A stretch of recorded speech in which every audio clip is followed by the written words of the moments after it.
Bonjour et bienvenue dans Thème 3A, pour les forts en thème ou ceux qui veulent le devenir et qui, en 3 minutes environ, découvrent le monde avec 3A. Car sentir et ressentir le monde, c'est bien, mais le réfléchir, le connaître et l'influencer avec altruisme, c'est mieux.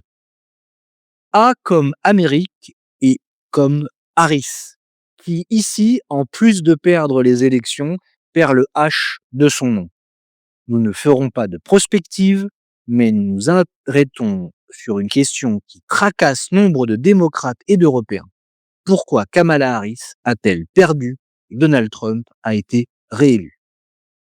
C'est une question complexe avec beaucoup de raisons. Parce que Kamala Harris était trop femme, trop noire, trop élitiste, trop procureur, trop liée à son président Joe Biden, trop pro-israélienne, trop. Ou pas assez. Pas assez libéral économiquement, pas assez anti-immigration, pas assez proche de l'américain moyen, pas assez populaire, pas assez. Mais pour beaucoup de démocrates, c'est aussi de la responsabilité de Jill Stein. Alors qui est Jill Stein? C'est la candidate du Green Party, les écologistes états-uniens à la magistrature suprême. Car fait méconnu, il n'y a pas que 2 partis, républicains et démocrates, aux élections américaines, même si les autres candidats n'ont aucune chance face aux 2 mastodontes. Jill Stein a 74 ans, est médecin et a fait de la dénonciation des massacres des civils, en particulier à Gaza, un des points forts de sa campagne. Elle a récolté 730 000 voix, soit 0,5% des électeurs ont voté pour elle. Alors pourquoi serait-elle responsable de la défaite de Kamala Harris? 0,5%, c'est infime.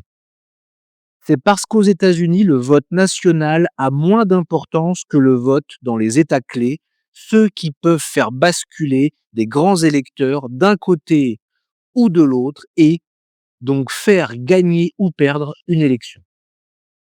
En 2016, Jill Stein avait déjà été accusée par Hillary Clinton, battue par Donald Trump, d'avoir précipité sa défaite.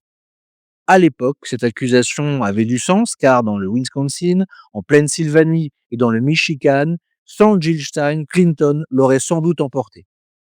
Mais un retrait de Jill Stein n'aurait rien changé cette année, Trump était trop haut dans les États clés. Harris va donc devoir chercher ailleurs les raisons de sa défaite.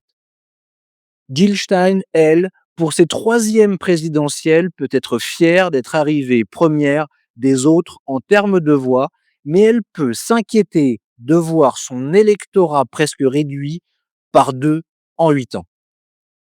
Ses propositions pour l'instauration d'un système de santé universel, sa lutte contre le changement climatique et sa volonté d'une politique étrangère américaine plus pacifique et moins pro-israélienne semblent plus adaptées à un électorat européen qu'aux sensibilités états-uniennes qui la considèrent comme une marginale.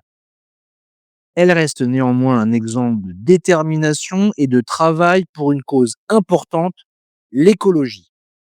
Au risque, diront certains, de faire perdre plus encore à son camp et ses alliés par son inflexibilité. Et vous, qu'en pensez-vous? Dites-le nous en commentaire. Et merci d'avoir assisté à ce 8e épisode. Assurez-vous de revenir écouter le suivant en vous abonnant et n'hésitez pas à le partager avec vos amis. Dans notre prochain épisode, doit-on parler de nos outre-mer? Doit-on les défendre, les écouter, les aider? À vous de juger. Passez une agréable semaine et à très bientôt avec 3A.